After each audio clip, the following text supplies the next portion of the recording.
నేను చాలా మహానాడు చూశాను. దగ్గర మనం చూస్తే 34 మహానాడులు మనం జరుపుకున్నాం. 2 మహానాడులు డిజిటల్గా జరిగాయి. అయితే ఈసారి కడపలో, దేవుని గడపలో జరిగే మహానాడు ఒక చరిత్ర సృష్టించబోతుంది. సువర్ణాక్షరాలతో ఆంధ్రదేశ రాష్ట్ర ఆర్థిక పరిస్థితి ఒక దిశ నిర్దేశిస్తుందని చెప్పి తెలియజేసుకున్నా. ఈరోజు చల్లని వాతావరణం. అన్ని మహానాడులంటే చాలా వేడివేడిగా ఉండేది, ఎండలు ఎక్కువ ఉండేటివి. ఒక ప్రశాంతమైన వాతావరణంలో, ఆహ్లాదకరమైన వాతావరణంలో ఈరోజు కడపలో మహానాడు జరుగుతూ ఉంది. ఉమ్మడి కడప జిల్లాలో 10 స్థానాలకు గాను 7 స్థానాలు గెలిచాం.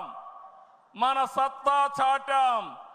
ఈసారి ఇంకొంచెం కష్టపడితే 10కి 10 మనమే స్వీప్ చేస్తాం.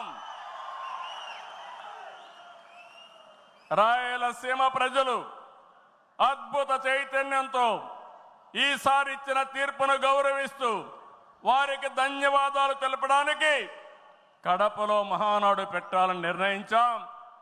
ఈ మహానాడును మీరు చూస్తే బ్రహ్మాండంగా చేసిన నాయకులకు, కార్యకర్తలకు మనస్ఫూర్తిగా అభినందనలు, కృతజ్ఞతలు. 2024 ఎన్నికల్లో పార్టీ సాధించిన విజయం అసామాన్యం.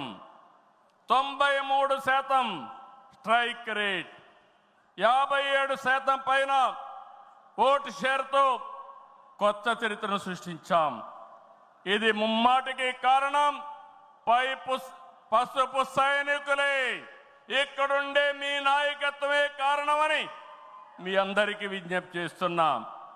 మీరు చేసిన పోరాటాలే నేటి అధికారం, మీ త్యాగాలే నేటి ఈ స్థానం.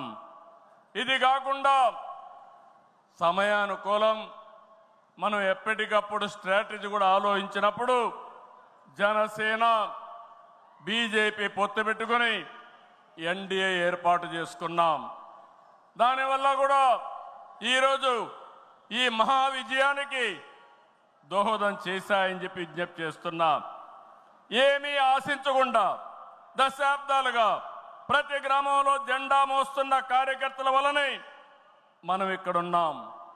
నేనే కాదు, ప్రతి ఎమ్మెల్యే, ప్రతి ఎంపీ, ప్రతి మంత్రి గుర్తించుకోవాలి. 43 ఏళ్ల ప్రస్థానంలో దేశంలో ఏ పార్టీ ఎదుర్కొన్నటువంటి సంక్షోభాలు పార్టీ ఎదుర్కొన్నాం. అయితే పార్టీ పని అయిపోయిందని మాట్లాడిన వాళ్ళు వాళ్ళ పని అయిపోయింది తప్ప పార్టీ మాత్రం ఎప్పుడు ఎక్కడ తిరిగి చూడలేదు.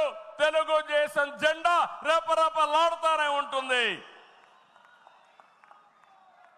నాటి ఎన్టీఆర్ చైతన్య రథం నేను చేసిన వస్తున్న మీకోసం పాదయాత్ర, ఎన్నికల ముందు లోకేష్ చేసిన యువగళం వరకు కార్యకర్తల్లో